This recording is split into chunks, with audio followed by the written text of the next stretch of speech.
Greetings, everyone. Tim Anderson here, aka Renfell, and welcome to the latest episode of Bedhead, Bedbeard, and Monday Musings. I am pre-recording this on Saturday, October 16th, but I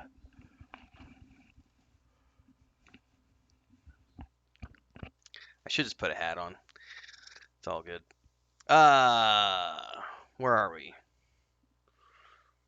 Life, games, books, things that are going on in our lives. That's what this show's all about. This is my personal vlog here on my YouTube channel. I think this is probably going to be a Project Dramond centric episode. We'll see. Um, let's talk about this past week. So Cris went to visit her family, so I have been home alone for a few days, which means I've been very productive while being bored out of my skull because my significant other's not here. Been playing a lot of Star Wars: The Old Republic with my brother. I was streaming those on Mondays and Wednesdays, but I've also started another character that I'm the Sith Juggernaut that I'm doing a storyline for. Doing those episodically over on YouTube, so those are coming out almost every day. We'll see. New World is on pause for the moment because I just got burned out after playing 55 or 57, somewhere in there. I'm like 55 or 57 hours. I'd have let me open up Steam and I'll tell you. Um, where is New World? Time played 56.7 hours. Um, So I played quite a bit from launch. I haven't played in, I think today will be day 4 that I haven't played. It's all good. It doesn't have a monthly subscription. It's not going anywhere. I'm not PvPing. The only thing I might miss out on is getting some of the dungeons done like right away because there's no group finder. So you have to find people who are on that dungeon or have a guild. And because I'm not playing at nights, I'm usually playing in the mornings. Excuse me. That's the one thing I might miss out on is some of the dungeons, but I'm still gonna plug away at it. I just needed to take a few day break because I had played way too much and I was getting burnt out of doing all the quest grinds. And it's a good game, so I mean I want to give it its fair shot. But I have played more than I have. I'm 56.7 hours out of it. So I've gotten my money's worth in terms of spending $40 on something. Getting 60 hours out of a game is pretty admirable in today's climate. It's pretty hard to do that unless you're talking AAA like Assassin's Creed or Witcher 3 or something where you're going to get 120 hours out of the first playthrough. So, it's a good game. Just need to breathe. Woo. It's nap time, by the way. I'm literally, as soon as I wrap this up, I was sitting here going, I just want to go take a nap. And I was like, I need to record this before I take a nap because I don't want to have to like redo the beard and everything else after I wake up. And I was just like, I'll just do it now. So y'all have to pardon me if I yawn throughout the episode. Um, so Cris went to visit her family. She went for some, man, I want to talk about it, but I shouldn't talk about it because I don't want to jinx it. Um, some stuff that we're gonna announce once it's taken care of and all the paperwork is signed and everything else. Um, I had an update with her today. She's got to go back into town on Monday, get some more documents. She was missing one document, which we have here in the house, and she didn't take it. It's the one thing she didn't take. She wasn't sure if she was going to need it, and it turns out she needed it. So she's got to go to town and get a new copy of that, and then take that back to the notary and some other stuff. So we're in the process. She's in the process of getting that all taken care of. Um, and once I have an update on that, we will let folks know. I also just had an interaction with my brother, and he hasn't emailed me back yet. So we're about to see because he went to a flea market today and found this guy at the flea market that was selling a bunch of miniatures and 3D printed stuff. He's been doing 3D printing for like 7 years. And he's just a local guy in the backwoods of Missouri, wherever they went. I don't know what town they're in. But he sent me all these messages after he had already left the flea market. And I was like, when he told me how much the guy was charging for his miniatures, I literally sent him. He didn't answer. I called him. I was like, "Where you at?" And he's like, "I'm on my way to the feed store." I was like, "You still in town by the flea market?" And he goes, "Yeah." I said, "I'm sending you $100 can you go back? And he's like, yeah, I could totally go hit the ATM and go back. So he is en route, and I should have an update from him shortly. Um, because I told him go buy me $100 worth of miniatures. And the reason we're buying all those miniatures is because we've been talking about buying miniatures for a long time, but we just haven't ever.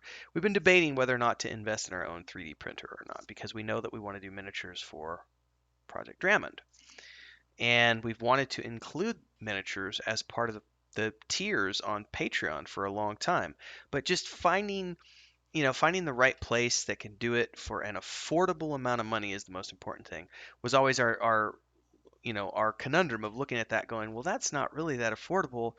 If we're gonna spend that much money, we might as well just buy our own 3D printer and just do it ourselves. And yeah, you'll have some front-loaded costs that you'll have to spend out of pocket, but in the long run, you'll make that money back through selling miniatures that are unique to your tabletop environment, especially if you're gonna print them yourself and paint them yourself.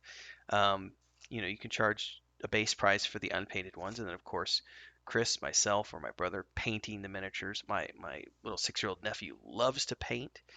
If he gets into painting miniatures, that's something else we could do. But just offering miniatures and painted miniatures is something we wanted to do for a long time. And this guy at the flea market was offering his 3D printers for what I consider to be a steal. Um, so I told my brother, go back if you can, and he said he could. So I'm waiting for an update from him, which might happen during the show. We'll see. It's been about 20 minutes since my last message with him, so we'll see where he's at by now. Um, so once those get back, we're going to be incorporating that into the Patreon for the upcoming launch of everything on. Right now, we're looking at November 1st. And this new tier we're going to put in there is going to include some hand painted miniatures um, for people who want those. That's going to be a specialty tier. There will be a limited amount of those. And either my brother or my wife or myself will paint the miniatures. My brother's got a paint kit at his house, and then I've got Chris. Chris has got like 300 paints here, so um, we can use paints to paint the miniatures here too. So um, that's going to be coming up for the Patreon, and it's looking like we're going to have a November 1st launch date for the point and click adventure game. That's the current. Excuse me. Ah, the current deadline that we have set for ourselves, and I've made this kind of public on Patreon, or not on Patreon, but on Discord. I'm talking about here on YouTube. Um, we're pretty sure that November 1st is the day that we're just launching everything. Um, for those of you who are astute and are on the inside, yes, the websites are already up. All the social media channels are up, but we haven't announced them really to anybody yet. Now, those of you who have beta tested the point and click adventure game, then you've already seen the domain names and you can go check those out and follow along with the social media channels. The one that you won't be able to find probably is going to be the YouTube channel because it doesn't have a URL and we can't get the URL until we get 100 followers. But that's going to be where the game trailer gets put, and so that's what we're literally in the middle of right now. And I'm probably going to put together the game trailer next week. We'll see. The big thing for me this weekend is Sunday, which is this is going to be yesterday for those of you watching this on Monday, the 17th. I have a meeting with one of Simmerg's community members, who is a huge Fantasy Grounds guy, has the Ultimate license and all the books. So I'm meeting with him, and he's going to give me a crash course in Fantasy Grounds. I'm picking up the Ultimate license or Unlimited license, whatever it's called, and then I've got to get the DM guide, Monster Manual, and Player's Handbook set up. So I'm going to be spending the rest of October getting up to speed with Fantasy Grounds. Also going to be working on chapter, probably after my nap today as I'm recording this, I'm going to work on chapter 8, which I should publish on the 21st, assuming that I don't push it off to the 28th, but one way or the other, I'll have a chapter out here soon.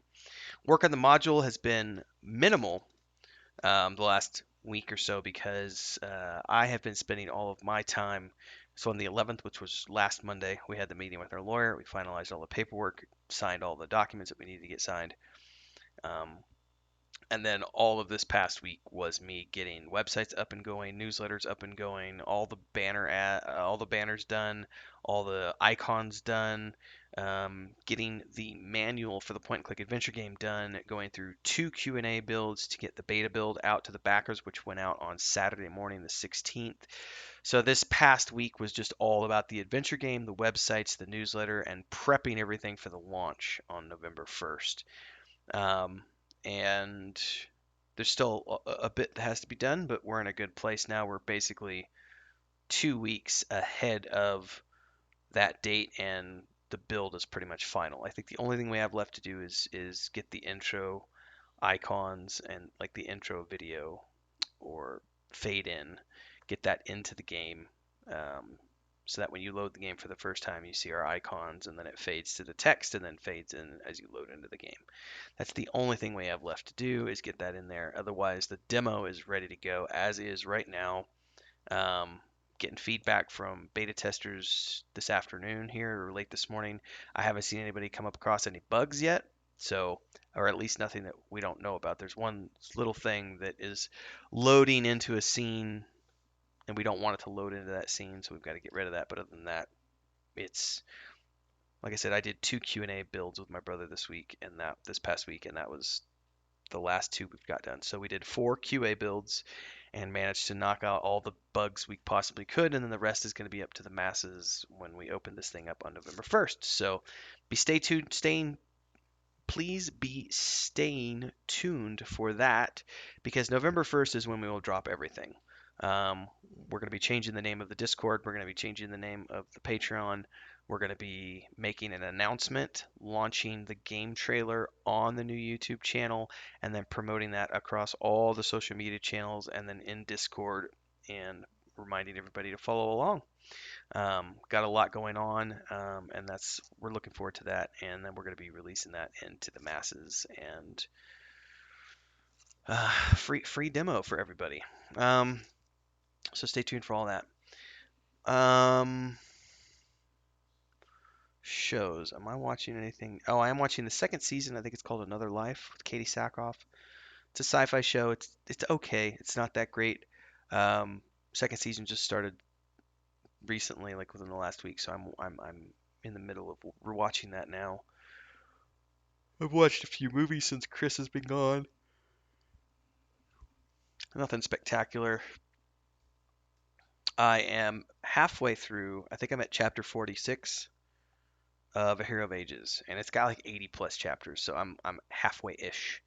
Um, it has taken me more than 2 weeks now, but that's because I've been busy with a lot of other stuff. So you know, I'd be surprised if I get it done by the end of next week. I think it'll be the end of the month. I think Hero of Ages is going to take me a month to get through with my current schedule. We'll see.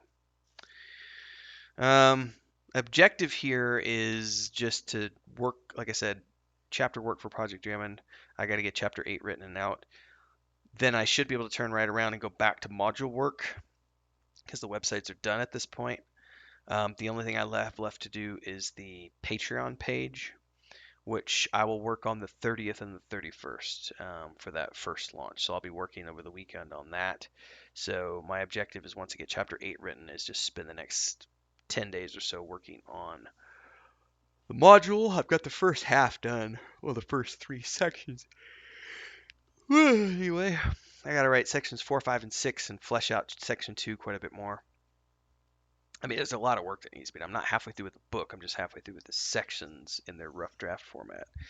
And then tabletop stuff. Yeah, let's talk tabletop stuff. So we've got confirmation of the 6 people who are going to be joining us. We have a really good crew aligned right now. We've got room for a couple more, but we are being cautious about the demographics because we have 4 guys and 2 girls right now, and we would like to have a couple more girls on the team if possible, a couple more female players so that we can round it out and try to have a 50-50 split. If we can't, it's no big deal. If we can't, we will just be running with what we have because I don't want to skew it too heavy towards guys on the team. We'd like to have it be as, it's a good mix that what we have right now. If we can find a couple individuals, a couple of females who want to join us, that'd be great. And we're just doing that for, point blank. It's to try to be as inclusive as possible. Because traditionally, when you see D&D, it's a bunch of white dudes, bunch of bearded white dudes, hanging out and playing. And we want to make sure that we represent as much diversity as we can. So, um, my wife being Mexican and a woman, I feel like we're hitting a home run with that. I'm not gonna lie. So that's cool. And then we've got uh, my brother, and then Phoenix, Simmerg, Nathan Napalm, and his friends Sparrow and her husband Bounty Code. So really looking forward to those folks joining us. It's going to be a good time. They're from the Pantheon Plus community, so we're going to get some crossover from there, we hope. And we're all interested in Pantheon anyway, so it's going to be good to be hanging out with those people a little bit more. So the tabletop stuff's moving forward great. We got a Discord group set up now. I think everybody's some people have already ordered their costumes. Other people have already gotten their costumes, and I think one or two people are still waiting on costumes. If you checked out the most recent looking for more episode, uh, Simmerg has got this cool thing with his eyes going on, so he's gonna have glowing eyes for his paladin. Holy light burning from within. I just ordered a couple of cloaks last night for myself and my wife. Um, I don't know what to get her yet because she's not sure what class she's playing yet. But I got her cloak and then like a head thing, circlet type deal, which she may or might not use. That's going to be up to her. My brother already ordered his costume. He already got his costume delivered. Um, I think everybody else is in the process of getting webcams and stuff set up. I got a headset for my wife arrived yesterday, so Chris's headset's here. Um, yeah, moving right along. And then now with the miniatures that we just purchased, what I'd like to do, we're gonna cross our fingers for this because I don't know what the guy had at his flea market stall. I just told my brother, here's $100, go buy whatever you can get for $100. Um, and um, once I hear back from him on what he got, then um, what I'd like to do is be able to send a unique representation of their character to each. It won't be perfect because we're just buying in bulk and we're not buying custom stuff, but it would be cool to send a class represented, you know, whoever's playing the wizard in our group, we send them a wizard figurine. Whoever's playing the tank in our group, we send them a warrior figurine. Whoever's the paladin, we send them a paladin figurine. It's going to be, I'm hoping we can do that. If not, no big deal. We'll figure something out. But otherwise, that's going to be something else that we'll be able to start working on. Um, because that'll be something we add into the mix with Patreon or with not just Patreon but also with our new TikTok channel and YouTube and everything else is the painting tutorials and all that fun stuff. So you're going to want to stick around for all that kind of stuff because we're not just doing it's remember it's not just the point and click adventure game. It's the point and click adventure game. It's the tabletop game. It's the modules. It's the book series. It's the tabletop that we're getting ready to start playing. And obviously we are playing, D&D first, Lost Mine of Phandelver. But once we get through that, we're rolling into the custom homebrew setting that we're launching in November. So it's all coming together. It's been a very groovy 7 month or so haul. Started us off in March. I think the end of August was the 6 month mark. So this will be the end of October will be the end of 8 months. So 8 months, 8 months of getting things to a playable state. It's not a bad run. Obviously, the one that still has the most amount of work is the point and click game. Tabletop's just a work in progress. So is the point and click game, but we're hoping to have everything in their final stages ready for launch, like full launch, like by March of 2022. That would be ideal. That's not a promise, by the way. That's a me telling you that's what I'm shooting for. And some of that's just going to depend on my brother's schedule this winter because he usually has more free time than during the summer months. So if he can get a lot done in the winter, then the adventure game will come along a lot more quickly. Um, and then my time is just split between work on tabletop module and then DMing the campaign and then working on book chapters. And Cris is just going to be drawing her booty off when she gets back because she's got to play catch up on book chapters and other stuff. And then whatever I can't get from her because of her schedule is going to be through Fiverr. And then if I find the right person through Fiverr, then I'll end up just seeing if they want to come on and work, as a part-time contractor outside of Fiverr. I don't have a problem using Fiverr. A lot of artists prefer to use it because it's kind of like it's a way of protecting them to make sure that they get paid for their work and everything else. So it's that's worth it for the security. But usually, if you can establish a working relationship with someone and prove that you are a reliable client who's going to pay them on time, then they're usually willing to go off platform, which is totally fine. I totally get it.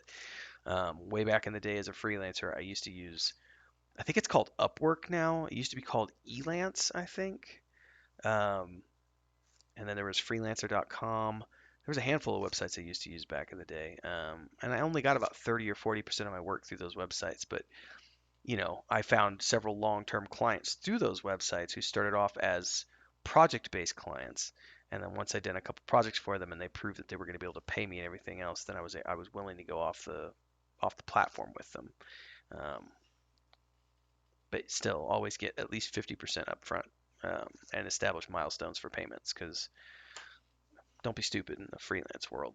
Don't be stupid. Don't do work for free ever, unless it's your own project or something you're willing to put equity into, because you're a partner on it. Don't work for free ever. Get paid. And if someone can't afford to pay you, then they shouldn't be offering you work. That's just the reality, you know. Unless they're offering you a percentage in their company. That's the and there are I have caveats to that one. If you're going to offer people percentage in your company, I learned a wrong way to do that recently. Yeah, that's a hint there for some people. Um, anyway, I think that's about where we're at. Um, next week, the next 2 weeks are just going to be really, really busy. Once we launch the website, everything else, I feel like we can start calling it what it is, and it's no longer Project Dramond. And then I go into just running some ads around Twitter and Facebook and YouTube and so on and so forth. And I'll probably talk to. I know that like the guys from over at mmrpg.com wanted me to reach out when we had everything ready, so I'll probably reach out to them. Have them run an article around it beginning of November. Um, we've got all of our friends now who are going to be out there helping promote it. We've got guys like Simmerg and Nathan Napalm who are absolutely chomping at the bit to share things out with their community as soon as I give them the go ahead. So um, things are looking pretty good on that front. We're expecting to see good things. The only thing we don't know yet is because we do know there's going to be kickback from a portion. Like there's a really big group of like 12,000 that we're in Facebook. That's it's all about point and click adventure games. A lot of the retro stuff, but there's it's a really cool group and everybody's allowed to share their own projects and demos and everything else and for the most part it's a very positive group and it's a very good group of people, but I have noticed there is this pushback if you don't launch your product on Steam. Then there's this immediate pushback from a certain group within that community, a certain subsect of that community who are like, oh, it's not on Steam, I don't want to touch it, because to them Steam is like the ultimate place to, and it's like I'm not putting my game on Steam. Um, Not until they change their 30% take. No, sorry, not gonna do it. They don't do any marketing for you. They have the stupid refund policy where if someone plays your game for 2 hours or less, they can get a refund, which I don't agree with. And they also allow people to review bomb their game, which I won't subject myself to. Constructive criticism is great. If a YouTuber wants to go out there and review my game, that's great. But I will not subject my game to review bombing because someone dislikes me as a person, and I know that will happen because there are trolls at places like Massively OP and MMORPG.com from my past days as the creative director on the Saga of Leucemia. There are trolls who will attempt to review bomb anything I touch if it's in a place where it can be review bombed, and so I just won't touch it. But it's not the review bombing so much as the 30%. I refuse to give somebody 30% of my profit just because it's a platform. Sorry, if you did marketing for me and you were going to help me promote my game, like I would have no problem if a publisher came and said, hey, we'd like to we'd like to take 30-40% of your game profits, but in exchange we will do this, this, and this. We will get you at all of the conventions. We will share you out here. We'll help you build your social media. We'll do this for you. We'll get you in our newsletter. We'll bring 100,000 subscribers to the table. That kind of stuff. That is a working relationship. And for those kinds of working relationships, absolutely 30, 40% of the profits, I'm absolutely fine discussing that as a potential business opportunity. But all you're offering me is a platform and you charge me $100 to put my game on your platform, piss off. Not going to happen. We will run our demo on our own in our own place and keep 95% of the profits. You lose about 5% when you talk about the transaction fees for payment processing, as well as fees like PayPal fees and so on and so forth. Right now, we're doing everything through our Patreon, and we plan to continue to do it through Patreon. Um, in terms of the pre-orders for the game, also when it comes time to sell the game, we will probably still sell it through Patreon. It's going to be a buy it. You want to buy the game, you buy this tier. You can cancel the tier as soon as you're done, but you're going to give us that money. You get your product, and we'll do everything through Patreon because I like Patreon. It also Patreon has some built-in chargeback protection, which means people can't just try to get a chargeback because they didn't like the product. That doesn't work with Patreon. And also, there's no review bombing that can take place on Patreon. So people can leave honest reviews, but they won't be allowed to review bomb. So we're pretty sure we're going to do everything through Patreon at this point in time. Now, there could come a day, um, not saying it will, but there could come a day when we discuss something with a publisher, and if that publisher wants us to be on Steam, um, that's something that could be discussed, but that's something that would be the case of a working relationship where, as part of the upfront money that we're getting paid for the partnership, then we put it at the game on Steam as per the request of the publisher. That would be a them call, not an us call. But as long as we're doing it independently, we're not doing Steam. It'll be 100% the demo. I'm pretty sure we're just going to offer the demo. We're doing it through our Google Drive right now. Pretty sure we're going to keep doing it through our Google Drive. And then pre-orders will all be done through our Patreon. That's looking like it. So, and we're going to filter all of the download links to the Google Drive. Will go through our newsletter. So people will need to sign up to the newsletter to get the link, and then hopefully they like the game well enough that they want to stick around and stay subscribed to the newsletter, as well as pre-order the game on Patreon and or pick up a different subscription on Patreon to follow along with all the other stuff we're doing. So lots of stuff going on, everybody. And we have had a couple of good conversations already with some potential publishers, but we're not ready to make those types of commitments yet. Um, it's too early. It's way too early to know that what we want to do with it yet, because I know what I can do through my own network. I know what we did with Saga Leucemia. I know how much money we raised from investors. Um, all of those contracts have my name on them. This is not my first rodeo in terms of fundraising and finding publishers who are interested in getting funding and everything else. So we're a long way away from needing to worry about that. I mean, the earliest we would need to start talking about those kind of things is like March of next year. Until then, we like it where it's at, where we can work on it in our spare time, and we're not being pressured to have something done by a certain date or deadline. There's no reason for that at all. Um, we'll cross that bridge when we come to it. Anyway, that's it for me today. Time for my nap. Hope everybody has a safe week ahead. Stay safe, stay healthy, safe gaming, have fun gaming, all that good stuff. And then I will be keeping everybody appraised of all the things moving forward. It's got a lot of things in the pipeline. Don't forget to join the Discord. Links are below. Subscribe to this channel if you haven't already done so, and check out all the other links here for all the other things I do. Until next time, bye.